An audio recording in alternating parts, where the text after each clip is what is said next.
Uhum. Uhum. Sim.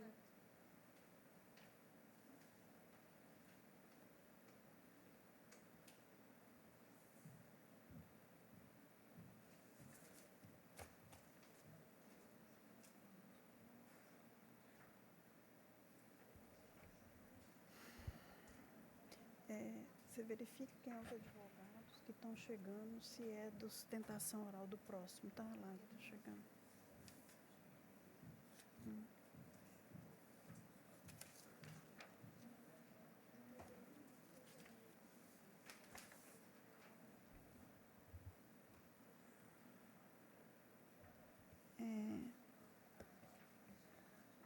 Boa tarde a todos. Considerando a presença do representante do Ministério Público, doutor Pedro Evandro de Vicente Rufato, e havendo número legal, declaro aberta a 23ª Sessão Ordinária Judicial da 2ª Câmara Criminal. Eu indago dos colegas se algum reparo a ser feita na ata da sessão anterior. Algum reparo. Em não havendo qualquer manifestação, eu declaro a ata aprovada. Seja bem-vinda, doutora Silvana, que estará aqui substituindo a desembargadora Etelvina, que está de férias regulamentares, né? Obrigada. E também os feitos em que a desembargadora Jaqueline figura como relatora ou revisora serão retirados de julgamento, face à sua ausência justificada. Então, eu indago da doutora Célia. A senhora vai retirar algum, doutora Célia? Sim, excelência. Vou retirar o item 14 de pauta. Retirado de pauta, né? De pauta, porque a notícia sobre o falecimento do acusado Sidney. E como intimada, a defesa não trouxe aos autos a certidão de óbito, o atestado de óbito, vou determinar diligência para verificar, porque há fortes evidências de que ele já faleceu. Então, fica retirado de pauta o item 14. Doutor Jossi, o senhor vai retirar algum? Não, nenhum. Nenhum. Doutora Silvana, a senhora vai retirar algum? Tem uma situação, um processo que o advogado havia pedido sustentação oral e hoje ele formulou um pedido no sentido de ser retirado dessa sessão e ser recolocado só em agosto, alegando que não tem condições financeiras de vir fazer a sustentação oral.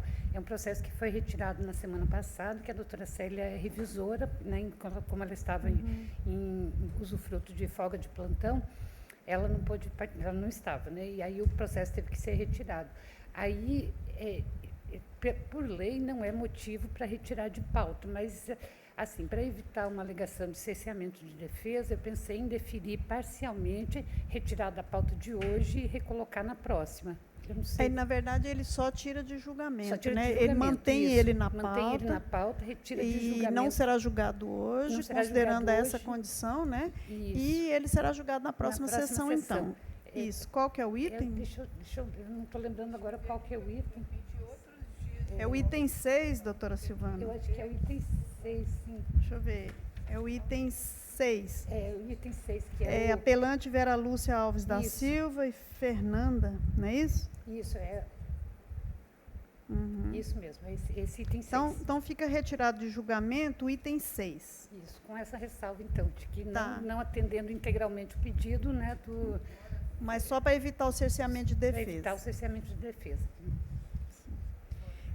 O item 1, eu estou mantendo ele com vista, doutor Jossi, porque demorou um pouquinho para juntar o voto e a gente não teve tempo de analisar essa questão do item 1. E o item 2, o 3 e o 4 vai ser mantido com vista para a desembargadora Jaqueline, face a sua ausência, né? Então, ficam retirados os itens da desembargadora Jaqueline,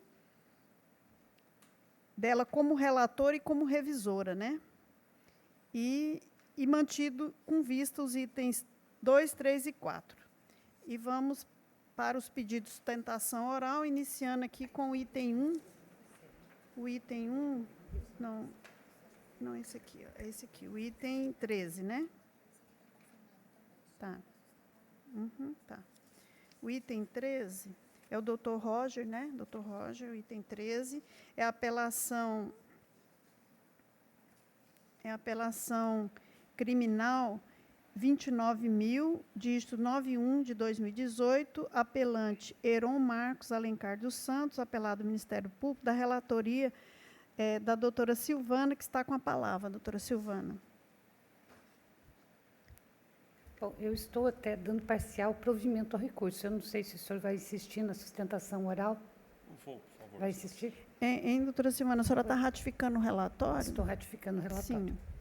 Aí, o senhor deseja a leitura do relatório? Não dispensa, Excelência. Então, tá. Então, o senhor está com a palavra pelo prazo regimental. Muito obrigado. Primeiramente, gostaria de cumprimentar aos ilustres desembargadores, na pessoa da relatora, doutora Silvana. Seja bem-vinda novamente ao tribunal.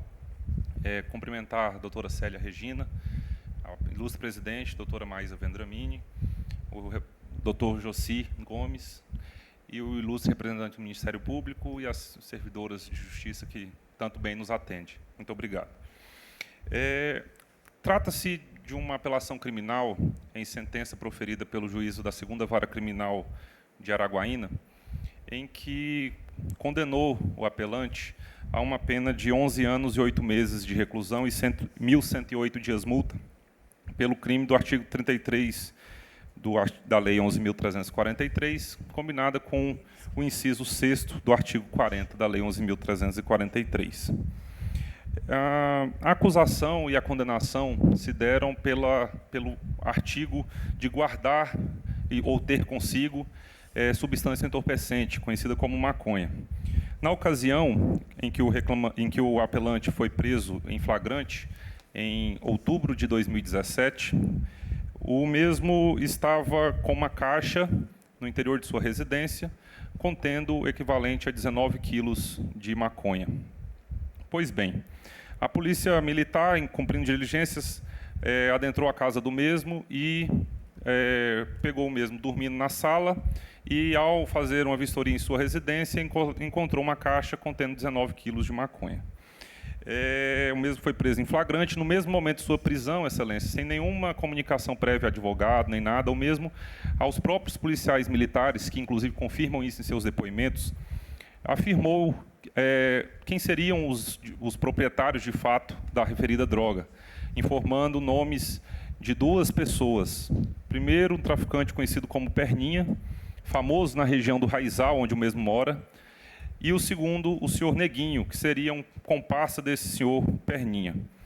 Promoveram diligências juntamente com o apelante para tentar localizar a residência desses dois outros os supostos proprietários da droga, porém não conseguiram localizar os mesmos em nenhum outro local naquele setor. Naquele momento, foi direcionado à delegacia, onde o mesmo, também sem a presença de qualquer advogado, foi e confirmou tudo o que havia dito para os policiais militares, informando o seguinte: na noite da véspera da prisão, o mesmo foi abordado, já no final da noite, por um senhor, cujo apelido é o senhor Neguinho, do Raizal. Esse Neguinho já era conhecido do apelante em razão de ter prestado serviço ao mesmo, que faz serviço de lanternagem em sua própria residência, lanternagem de carros, e tinha prestado serviço alguns anos antes como ajudante. Por ter esse conhecimento prévio, o senhor Neguinho chegou lá com uma caixa e, curiosamente, nesse dia, o apelante que mora aos fundos de um terreno, a vizinha dele de frente, o portão dele fica ao lado da janela dessa vizinha, quando escutou o botão batendo por volta de 11 da noite, achou aquilo estranho, foi até a janela e presenciou a conversa que tiveram entre os dois, em que, isso é relatado pela testemunha, o senhor Neguinho chegou com uma caixa, entregou com essa caixa fechada ao apelante e afirmou: olha, o Perninha mandou você ficar com essa caixa para ele até amanhã. E ele se negou naquele momento, o apelante negou a ficar com aquela caixa, ele já pressupunha o que tinha ali dentro, mas não conferiu nem nada, e ele foi, e o Neguinho afirmou: você sabe que o Perninha não gosta de ser contrariado. Falou isso. Com isso, jogou a caixa nos pés dele, ele pegou aquela caixa, e levou para dentro de sua casa. Ele tinha saído na mesma sexta-feira à noite, tinha tomado umas cervejas, dormiu no próprio sofá da sala. Quando, no outro dia, foi abordado às 9 da manhã, no sábado, pela polícia militar, que já adentrou em sua casa com informação de que ali teria uma quantidade de entorpecentes e, vasculhando a casa, localizou a caixa logo na entrada do quarto do apelante. E aí, o mesmo foi preso e daí estamos aqui hoje. O que eu gostaria de ressaltar, excelências, é que o processo penal ele tem que ser analisado de uma forma bastante peculiar ao tentar trazer a realidade da situação de cada acusado para o processo. Nesse caso em questão, trata-se de pessoas que moram em um setor conhecido de Araguaína por ser um dos mais violentos daquela cidade, que é o setor Raizal, em que não é necessário alguém com uma arma na cabeça de uma criança para ameaçar alguém e a pessoa se sentir coagida ou ameaçada por aquela situação. No caso dos autos, ficou comprovadamente, através de testemunha ocular da conversa realizada entre as duas pessoas, entre o apelante e o senhor Neguinho, do Raizal, que o mesmo chegou com a simples mensagem: guarde essa caixa até amanhã, porque você sabe que o Perninha não gosta de ser contrariado. Por coincidência, três semanas após a prisão do apelante, o mesmo senhor Neguinho foi morto pela polícia, em operação policial em troca de tiro com a polícia. Pouco mais de um mês depois, o senhor Perninha foi preso. E nunca chegaram a utilizar o apelante como participação de nenhuma organização criminosa ou que o mesmo exercesse algum papel em nenhuma atividade ilícita praticada por esses outros dois cidadãos, que desde o primeiro princípio, desde o depoimento do mesmo na delegacia, correndo risco de morte, porque sabemos que pessoas que são delatadas nesse tipo de crime não gostam desse tipo de situação e não aceitam isso de forma alguma, mesmo sabendo que poderia estar correndo um perigo de vida, falou sobre tais fatos à autoridade policial no primeiro momento que teve a oportunidade. Eu ressalto isso porque o artigo 22 do Código Penal ele é muito claro, no sentido de que a culpabilidade ela deve ser afastada nos casos de a existência de coação moral irresistível. E, para isso, deve-se haver a prova cabal da coação. Uma prova que seja produzida em juízo.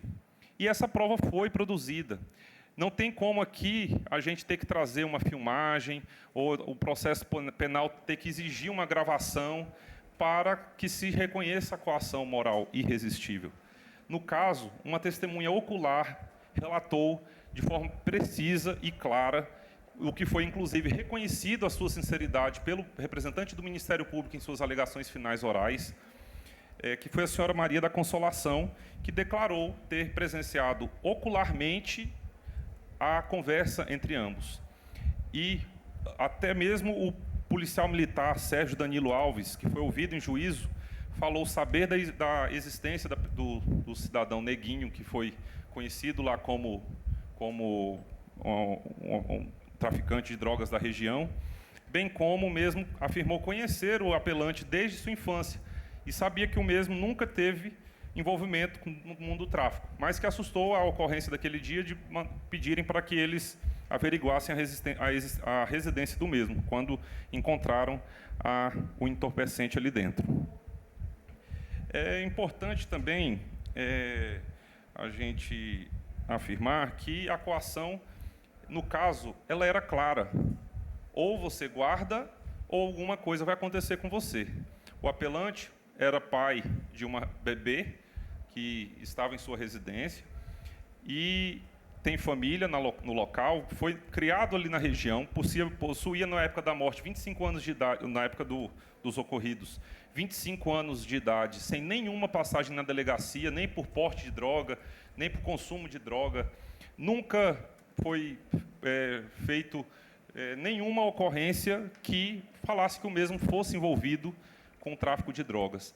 Na sua residência não foi localizado nem mesmo um centavo não foi localizado nem R$10, nem R$5, não foi localizado balança de precisão, não foi localizado saquinhos para embalar aquela droga em quantidades menores. O mesmo estava com a droga, conforme o depoimento da testemunha, desde o dia anterior, apenas, e sofrendo uma coação. Por isso, eu insisto na argumentação de requerer a Vossas Excelências o reexame da sentença para que absolvam o acusado em razão da sua existência, da existência da coação moral irresistível em face do mesmo. Subsidiariamente, Excelências, eu até gostaria de ressaltar o ilustre trabalho do representante do Ministério Público em segundo grau, que, ao fazer seu parecer sobre as contrarrazões e sobre o processo, o mesmo verificou que, de fato, necessita-se corrigir a sentença em alguns pontos. O primeiro seria referente à causa de aumento de pena do inciso 6º do artigo 40 da Lei 11.343. Isso porque o juízo de piso condenou o acusado por essa causa de aumento em razão de, no momento da prisão, estar sua filha na mesma residência do mesmo. Tal fato, entretanto, não foi objeto da denúncia. A denúncia não citou a existência de criança dentro da residência do mesmo. E apenas no momento da produção de provas, os policiais falaram que existia uma criança no momento da prisão do mesmo lá, era a filha do mesmo, estava dentro de sua residência, a caixa não estava dentro de guarda-roupa da criança ou dentro de algum objeto da criança. Portanto, isso ficou muito claro desde o momento das alegações finais do parquê, em primeiro grau. Foi-se alegado a ausência de qualquer indício da participação de menores nesse crime e, portanto, requereu-se a não condenação do mesmo por essa causa de aumento de pena, o qual eu reitero conforme parecer do ilustre representante do Ministério Público de segundo grau e também as contrarrazões do Ministério Público de primeiro grau. Outro ponto que eu gostaria de ressaltar é a questão da atenuante do parágrafo 4º do artigo 33 da Lei 11.343, que se trata do famoso tráfico privilegiado. No caso, o apelante a sentença de primeiro grau reconheceu que o mesmo participaria de uma organização criminosa, utilizando como argumento único a questão da quantidade de entorpecente apreendida com o mesmo. Não foi falado que o mesmo possuía ligações com outras pessoas, nem identificou qualquer outra pessoa na sentença. Porém, foi falado que, pela quantidade de 19 quilos de maconha dentro de uma caixa em sua residência, o mesmo não poderia se beneficiar dessa atenuante em razão de, pela lógica da quantidade, participar de alguma organização criminosa. E aqui eu gostaria de ressaltar que, apesar de ter alguns entendimentos do STJ nesse mesmo sentido, que eu não nego, o Supremo Tribunal Federal não possui nenhum julgado nesse mesmo sentido. Na verdade, todos os outros sentidos exigem algum outro indício concreto de uma participação em organização criminosa. Não há nos autos nenhuma comprovação de que o mesmo se beneficiasse com qualquer ato de tráfico de drogas. O mesmo leva uma vida humilde, não possuía bens, nem posses, nem nada. O que ele possui, sua pequena residência de 1 quarto, ou de 2 quartos, sala, cozinha, e o seu local de trabalho, que era uma garagem na frente de sua residência. O mesmo está preso desde outubro de 2017, está na Casa de Prisão Provisória de Araguaína até então. Desde então, já exerceu várias atividades, como correria. Hoje, há mais de 6 meses, encontra-se na horta daquela localidade, demonstrando que o mesmo não faz participação de nenhuma organização criminosa. Se assim fizesse, já teria sido levado para o presídio Barra da Grota, em Araguaína, estaria um dos pavilhões, ou de PCC, ou de Comando Vermelho, ou de qualquer outro pavilhão que tivesse alguma organização criminosa. Entretanto, não, permanece na horta, com o local aberto, há mais de 6 meses, sem nunca ter tido nenhum tipo de problema, nenhum entreveiro dentro daquela casa de prisão provisória. Portanto, eu gostaria também, caso seja mantida a condenação do mesmo, que lhe fosse aplicada a atenuante do parágrafo 4º do artigo 33 em razão da ausência de qualquer elemento, a não ser a quantidade de droga que foi apreendido com o mesmo, que o afaste, ou que configure que o mesmo participasse de uma organização criminosa. Outros pontos que também o Ministério Público manifestou de forma favorável foi o afastamento das condições desfavoráveis no momento da dosimetria da pena.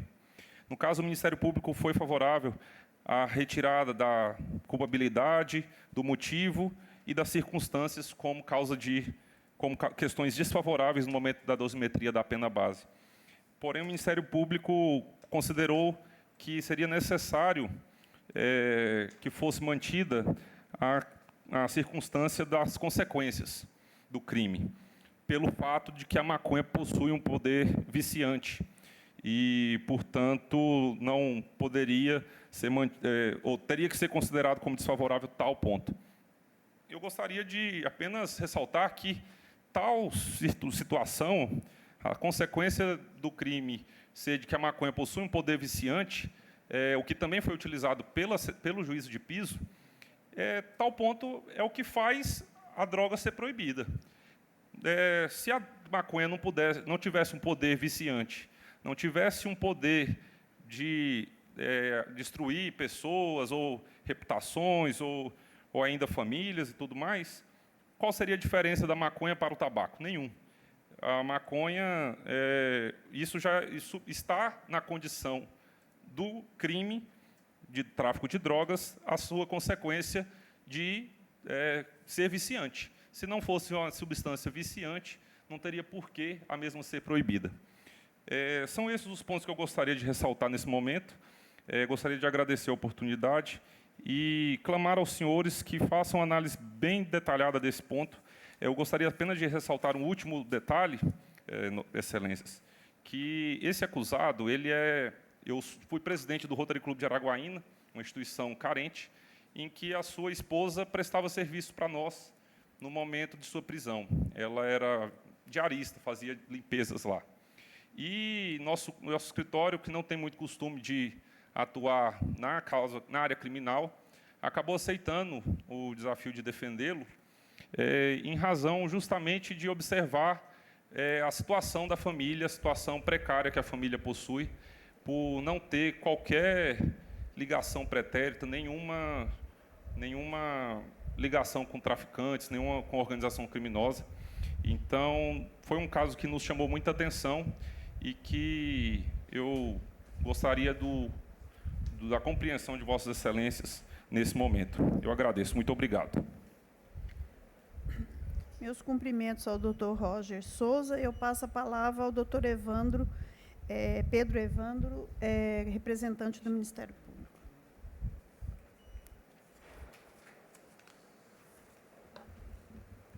Boa tarde a todos. Cumprimento esse colegiado na pessoa da doutora Maísa. Vou procurar ser bem sucinto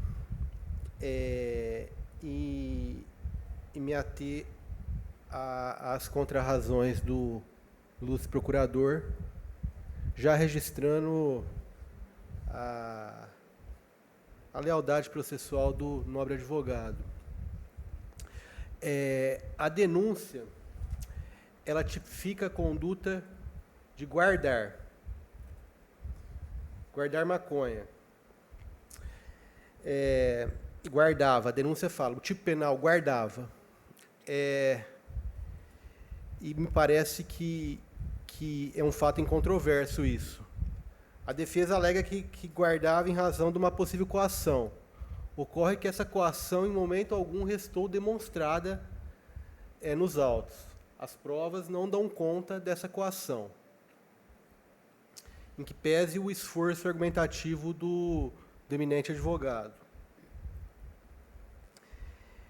Então, a conduta típica restou provada, delineada e não demonstrada a coação. Assim, o Ministério Público entende que é caso de condenação 33 caput. O privilégio também alegado pela defesa. A gente tem 2 pontos aí. A grande quantidade de droga apreendida, 19 quilos, e também a demonstração, através de provas nos autos, da ligação do apelante com outros traficantes de Araguaína, circunstâncias que impedem o reconhecimento do privilégio.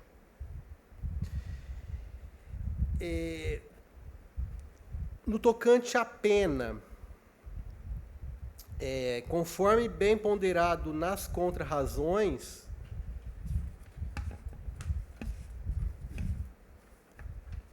a culpabilidade, as circunstâncias do crime e os motivos realmente não podem ser valorados de forma negativa ao apelante. Nesse ponto, a defesa, na visão do Ministério Público, tem razão. E um último ponto que o Ministério Público também concorda com a defesa, e, na verdade, ela deveria ter sido, pela ordem cronológica, ela deveria ter sido, por mim, alegada em segundo lugar, é a questão da majorante. Observem que a denúncia é pelo tráfico, 33 caput. Nem mesmo a denúncia tipifica a majorante prevista no 46, que quando o tráfico envolve ou visa atingir criança ou adolescente. Na verdade, não há prova de que a conduta do apelante visou atingir criança e adolescente. Na verdade, o que havia, as crianças que haviam na casa no momento da apreensão eram da família, do convívio do apelante. Então, o Ministério Público não colocou na denúncia, não pediu em alegações finais e agora reitera que não é caso de aplicação da causa de aumento de pena prevista no artigo 40, inciso 6. É caso de condenação no caput, 33 caput, e não valorando negativamente as circunstâncias da culpabilidade, dos motivos e a outra aqui das... Qual que é a outra, doutor? Circunstâncias, né? É dessa forma que o Ministério Público se manifesta nessa oportunidade. Meus cumprimentos também ao representante do Ministério Público. Eu passo a palavra à senhora relatora. Bom, em primeiro lugar, eu queria cumprimentar o Dr. Roger pela brilhante sustentação, o Ministério Público também pelo pronunciamento, e já antecipo que o voto está mais ou menos no sentido que o Ministério Público colocou aqui. Preliminar, negativa de recurso em liberdade, condenação ao regime fechado, garantia da ordem pública, fundamentação existente, preliminar afastada. Mérito, apelação criminal, tráfico de drogas, pretensão de absolvição, impossibilidade. Coação moral irresistível, causa excludente de culpabilidade, não caracterização. Dosimetria da pena, circunstâncias judiciais com fundamentação inidônea decotada à carga negativa de culpabilidade, motivos do crime, circunstâncias do crime e consequências do crime. Segunda fase, pretensão de atenuante da confissão qualificada, aplicação, causa especial de diminuição do tráfico privilegiado, não reconhecimento, réu que não atende os requisitos. Causa de aumento da pena do artigo 40, inciso 6 da Lei 11.343/2006, não comprovado o envolvimento de criança na prática delitiva, exclusão. Substituição da pena privativa de liberdade por restritiva de direito, inviabilidade. Detração penal. Juiz de origem aplicou a detração penal ao final da dosimetria da pena. Apelo não conhecido neste ponto. Pena de multa, pedido de redução, possibilidade. Justiça gratuita, deferimento. Apelo conhecido em parte e parcialmente provido. Eu estou dando parcial provimento, reduzindo a pena, deixa eu só as razões aqui, que o voto é muito, o acórdão é muito extenso, e eu vou ler aqui como que ficou a pena final. Ela ficou na pena base.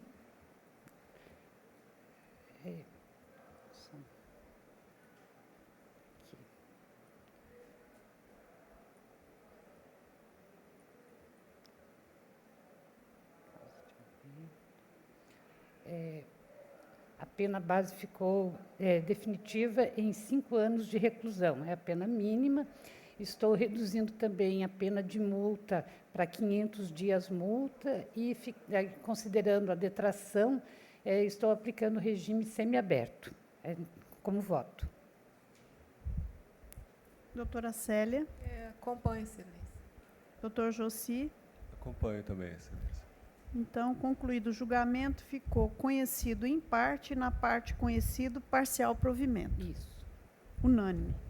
Obrigado, viu, doutor Rocha?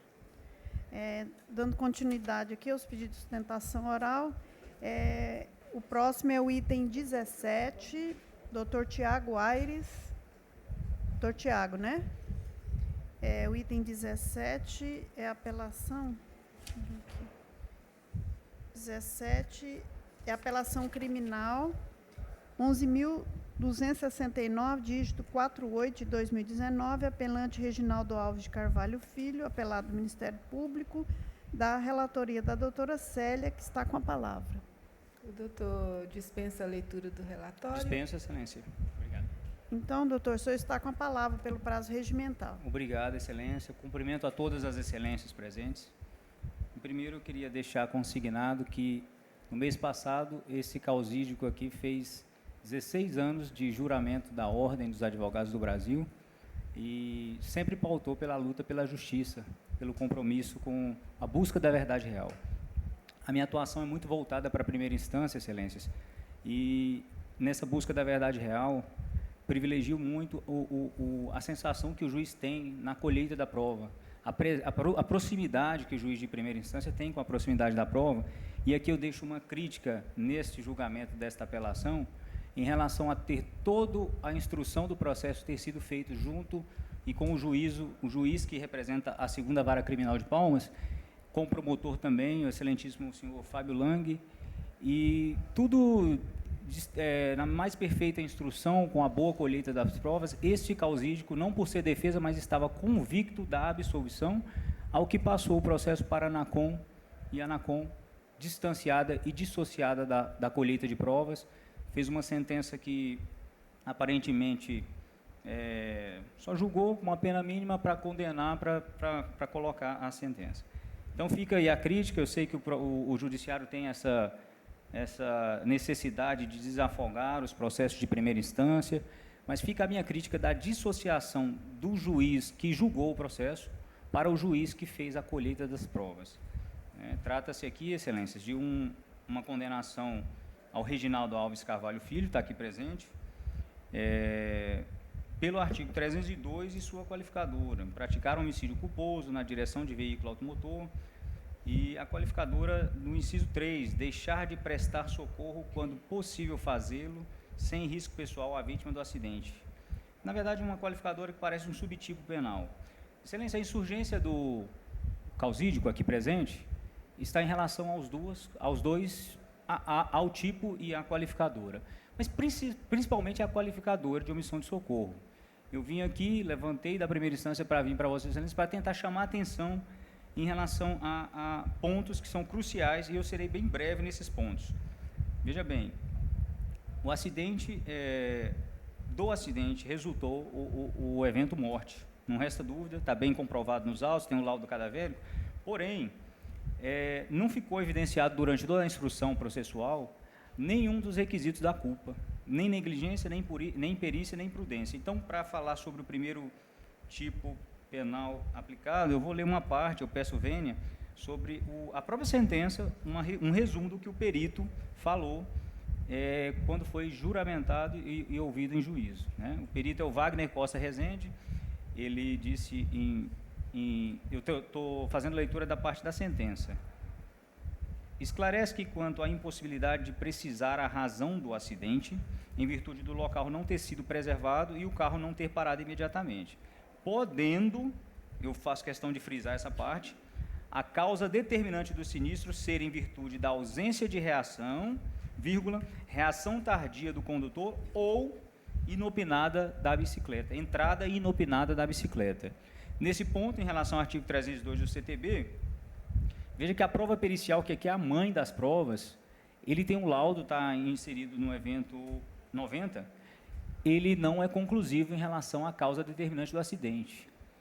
Ele não tem uma conclusão lógica, e seria a prova mais robusta para se comprovar se houve realmente a culpa por negligência, imperícia ou imprudência. A defesa, por bem, arrolou o perito para tentar evidenciar melhor e trouxe mais elementos de prova favorável à absolvição, né? E, ademais, Excelência, a insurgência máxima aqui também, em relação à omissão de socorro. Na omissão de socorro, deixa bem claro aqui que, quando possível, fazer sem risco pessoal. Nós estamos aqui a inverter um pouquinho a ordem natural da busca da verdade real, dos processos. O MP nada produziu de prova, Excelências, em relação a essa possibilidade de dar socorro, até porque existe um laudo cadavérico juntado, existe 3 testemunhas que informam que o óbito foi imediato. Não porque o óbito foi imediato, ele teria que prestar socorro. Seria praticamente, nós estamos aqui a falar de um crime impossível. Como é que se presta socorro a um cadáver? Né? Isso está bem evidenciado no depoimento da primeira testemunha, que é um PM, que fala, inclusive, que tinha muitas pessoas no local.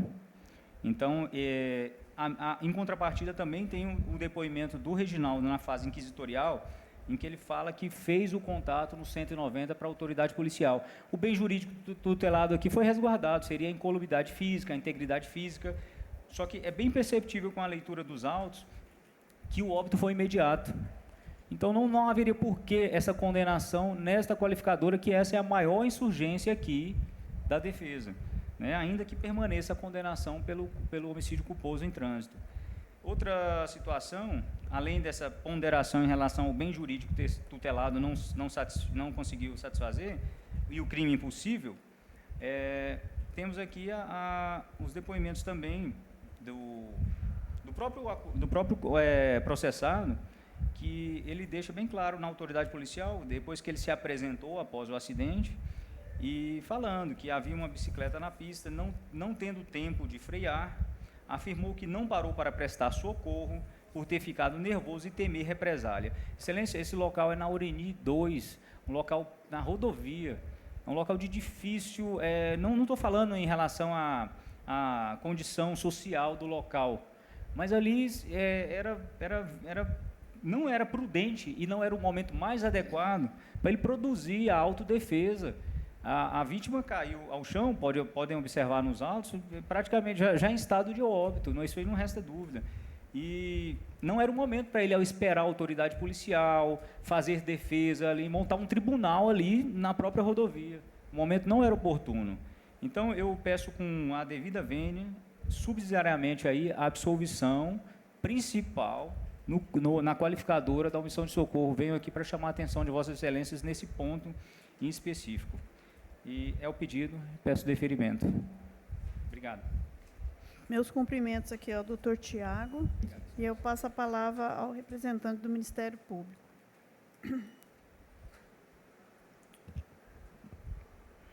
Já vou iniciar, só um momentinho.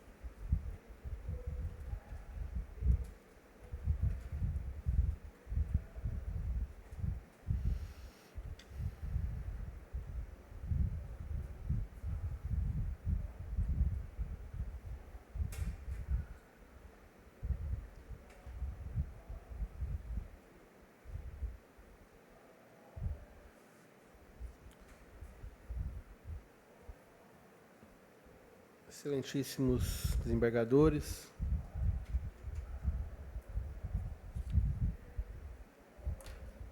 nobre procurador, é um caso de homicídio no trânsito. O senhor Reginaldo Alves de Carvalho Filho, denunciado por homicídio culposo na direção de veículo automotor, com a incidência da causa de aumento de pena prevista no inciso 3 do parágrafo 1º do 302 do Código de Trânsito. Deixar de prestar socorro quando possível fazê-lo sem risco pessoal à vítima do acidente. São duas as teses levantadas pela defesa, no tocante à caracterização da culpa do apelante e no tocante à incidência ou não da causa de aumento de pena. Como a gente sabe, em delitos de trânsito, acidente de trânsito, homicídio, lesão, a prova cabal é o laudo pericial. E como bem disse o nobre advogado, o laudo é inconclusivo. Diante da inconclusão do laudo, e o laudo é inconclusivo porque, no momento do acidente, e isso é importante ressaltar, o condutor do veículo empreendeu fuga. Essa é a razão do laudo ser inconclusivo, porque não foi preservado o local. Isso é expresso no laudo. Bom, ponto. Diante da inconclusão do laudo, diante da inconclusão da prova técnica, o julgador tem que se valer de outras provas. E, nesse caso, durante a instrução processual, foi ouvido o perito que subscreveu o laudo.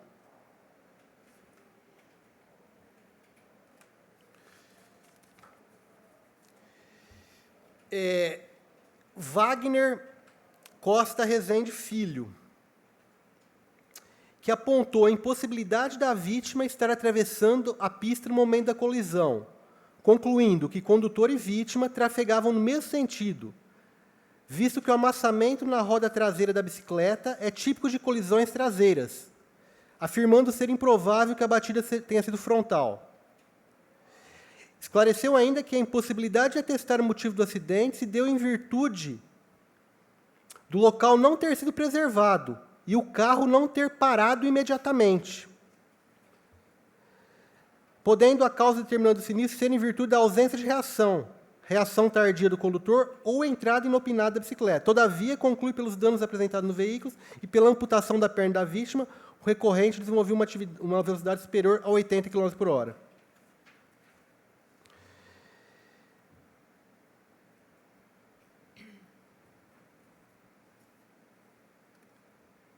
Então, observa que esse depoimento do perito dá conta que a vítima que conduzia a bicicleta foi abalroada por trás,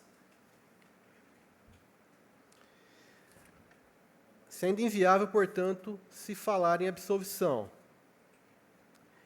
No tocante a majorante, deixar de prestar socorro quando possível fazê-lo, em nenhum momento foi demonstrado pela defesa a impossibilidade do apelante prestar socorro. E essa prova não é do Ministério Público, essa prova é da defesa.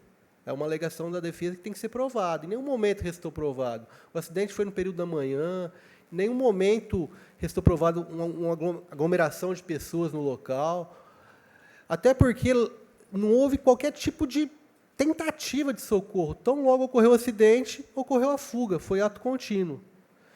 E um outro ponto, o último ponto, o fato da vítima ter falecido instantaneamente, como disse o advogado, não enseja, não inibe o reconhecimento da causa de aumento.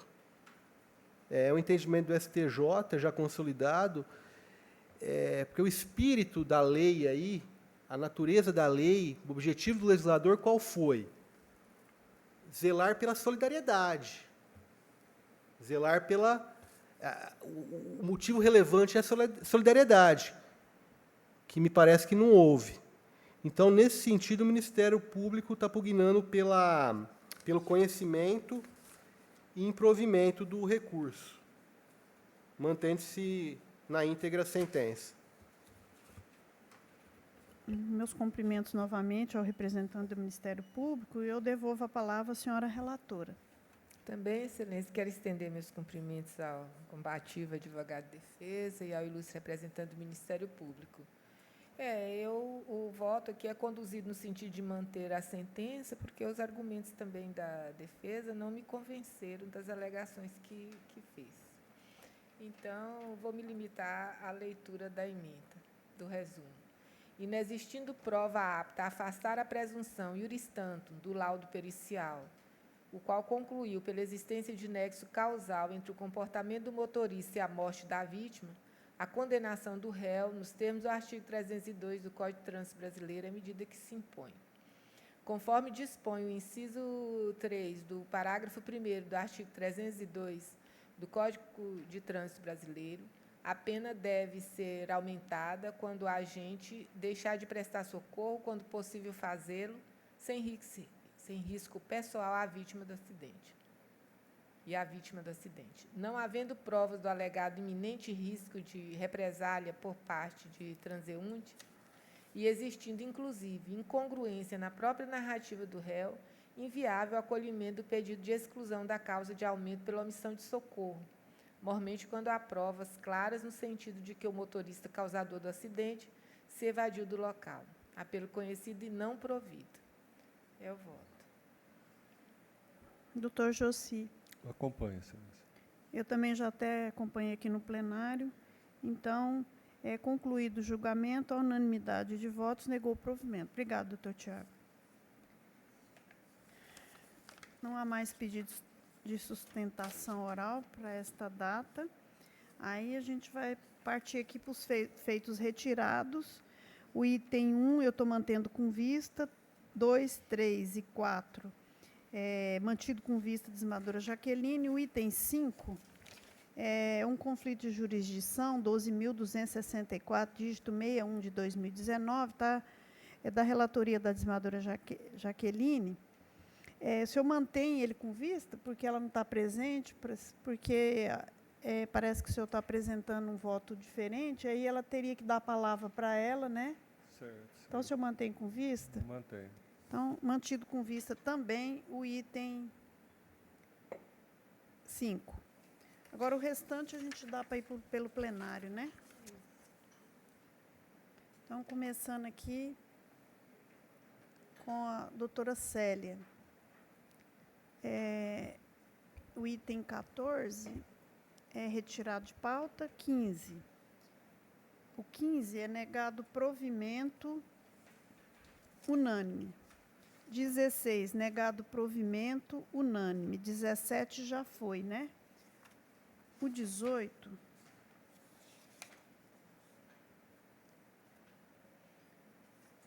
O 18, doutora Célia, não deu tempo de eu olhar, eu vou retirar ele com vista, sabe? Porque foi muito corrido, né? Uhum. Então, eu estou retirando com vista o 18. O 19, negado provimento unânime. 20. O 20 também eu vou retirar com vista.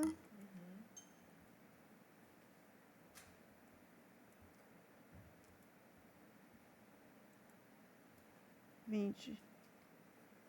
Aí vem o 22, negado provimento unânime. 23, negado provimento unânime. 21. 21? Estou retirando com vista. O 20. Pera lá, eu fiz confusão aqui, peraí. O 19, negado provimento unânime. O 20, eu estou retirando com vista. Aqui eu fiz errado, pera lá. O 20, estou retirando com vista, né? Isso. O 21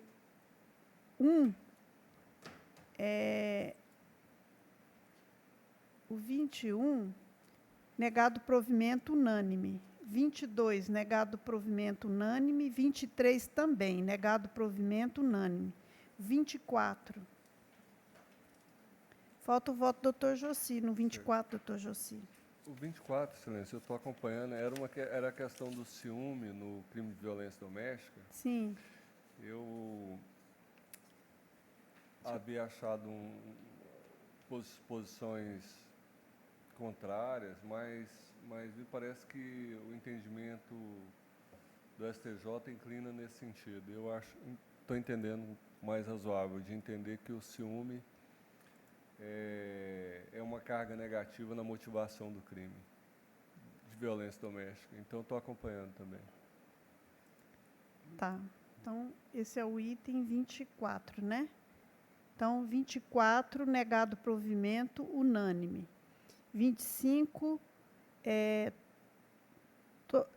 todos os recursos, negado provimento, unânime. 26, provido parcialmente, unânime. O item 74, falta o voto da doutora Silvana, no 74 e no 75. Eu já votei, desembargadora. Está Estou acompanhando. O 74? 74 e 74, na doutora Então, ordem denegada, unânime. 75, embargo de declaração, negado provimento, unânime. Então, agora, o doutor Jossi. Iniciando com o item 1, eu estou mantendo com vista, o item 2, 3 e o 4, né? Item 27, né? O item 27. Deixa eu ver se é o 27 que ele... o 27 vai ser retirado, né? Acho que a exceção do item 42, que é punido com detenção, que pode ser julgado. Né? Então, eu até tinha notado aqui numa folhinha, o da desembargadora só vai julgar o 37 e o 42, né? O resto vão ser retirados. O 37 é ordem denegada, unânime. E o 42, falta o voto da doutora Célia, né, doutora Célia? 42? Põe um F5 aqui no meu. 36, 37, eu não tenho anotado, é o que? O 42? 42. Não, é a doutora Silvana que vota, a doutora Silvana. Não foi Eu disponibilizado estou para mim. disponibilizando aqui. Mas eu posso dar, se aguardar um minutinho, ele disponibiliza e eu... Tá.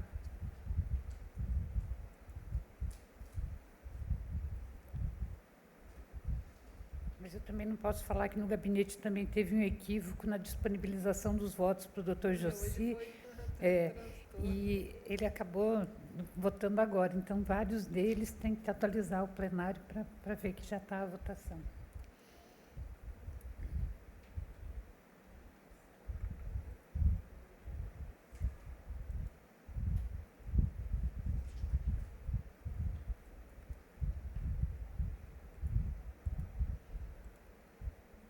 Creio que está liberado agora. Aí tem Estou que atualizando aqui. dar o F5, né? Isso.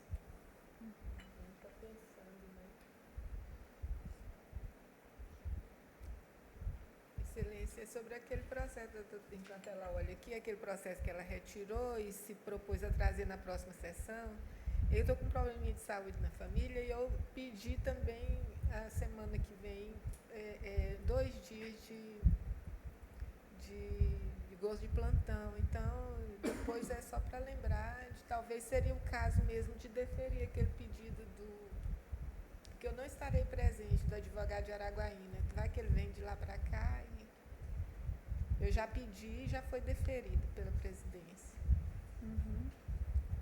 Você fala aquele que a doutora Silvana Que ela tirou? retirou para trazer na próxima Você sessão. é revisora, né? Eu sou revisora.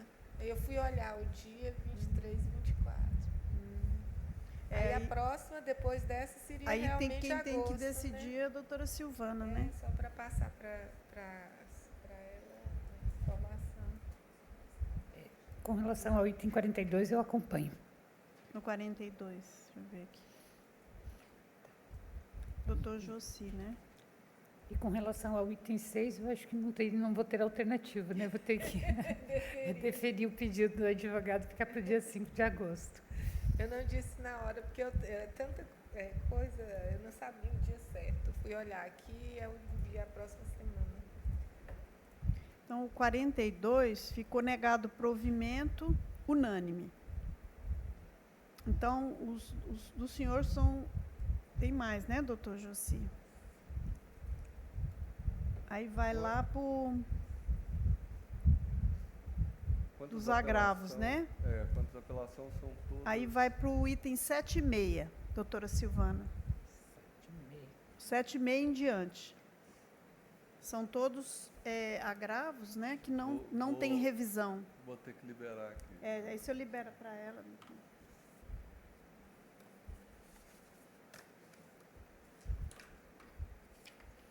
Realmente nenhum deles está disponibilizado ainda. Tem que dar o F5, mas eu tenho que esperar ele. Tem que esperar ele disponibilizar.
Nós paramos no 7,6, né?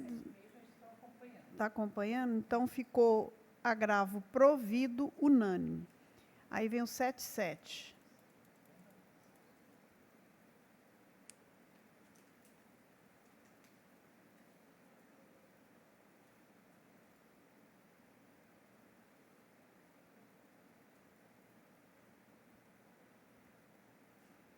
É que são muitos.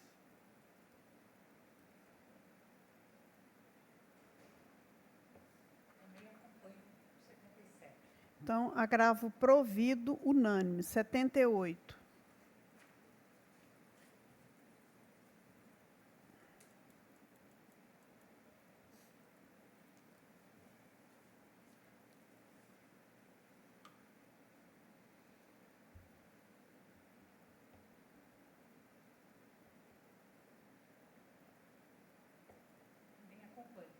Então, o 78, negado provimento unânime. 79. Vou ter que dar outro F5 aqui.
79 também acompanho.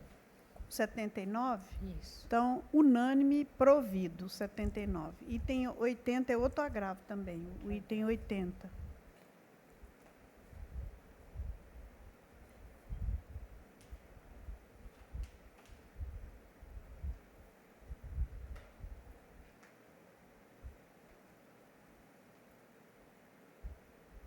Também acompanho. Então, o item 80, negado provimento, unânime. O 81 são 2 recursos, né? Da Defesa e acho que do Ministério Público. 81.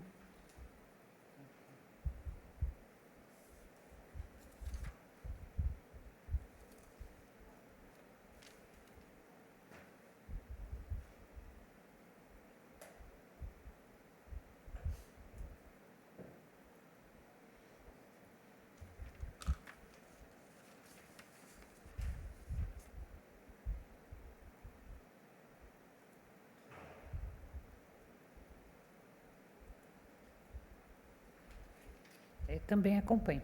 Esse 81, doutor, os dois estão aqui, que na pauta não consta que há agravo de 2, né? 81, né?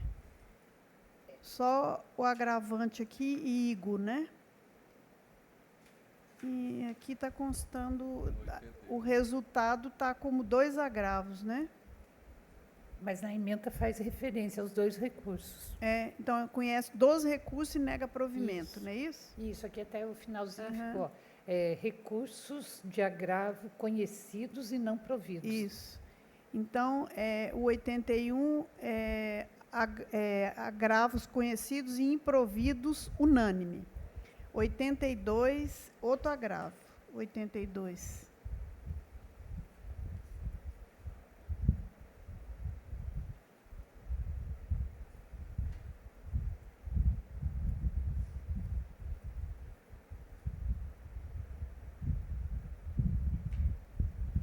Também acompanho.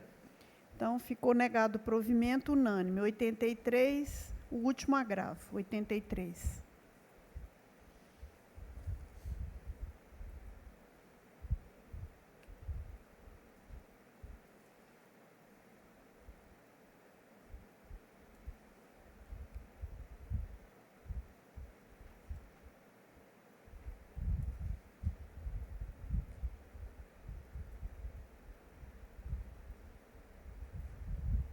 Também acompanho.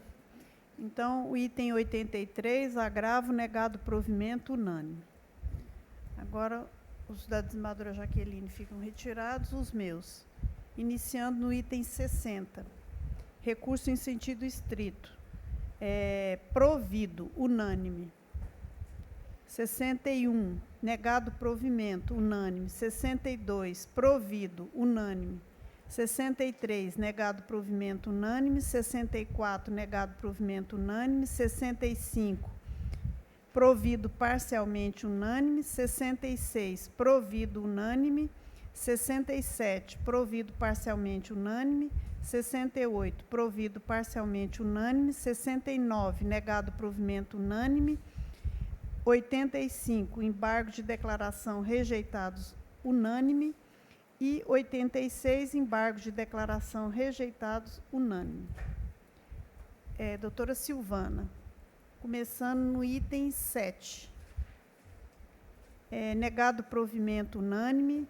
8, provido unânime. 9, provido parcialmente unânime. Item 10, provido unânime. Item 11, negado provimento unânime. Item 12, negado provimento unânime. O item 13 já foi. Item 70, provido parcialmente unânime. 71, provido parcialmente unânime. 72, negado provimento unânime. 73, ambos os apelos, negado provimento unânime.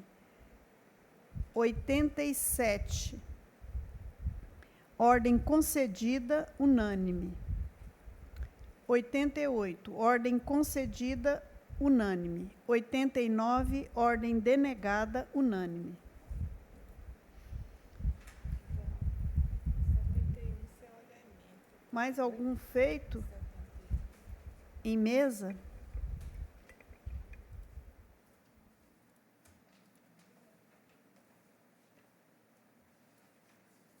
Então, agradecendo...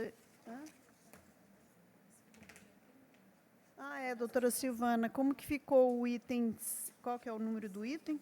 É o item 6. Ele mantém-se na pauta, mas vai ser julgado... Isso, retirado de julgamento, daí ficaria para a próxima sessão de 5 de agosto, eu acho, né? Não sei, a 1ª de agosto. Da primeira sessão do mês de agosto, Isso, né? Deixa eu só observar aqui o Do calendário. dia 30 não, né, doutora Não, deixa eu ver, Silvana? de repente, se tiver... dia 30 pode ser. Dia 30, então. Para o dia 30. Dia 30 a senhora está aqui, doutora? É? Então tá. Então daí fica fica para o dia... retirado, pautado para o dia 30. Isso, então ele fica adiado para o dia 30. Dia 30 será julgado, né? Então, nós agradecemos aqui a presença do doutor Pedro Evandro e nós encerramos os trabalhos de hoje. Obrigada a todos. Aqui, você quer ver direitinho os da Jaqueline? Os que vai ser retirado, dela como revisor, é 27, 28,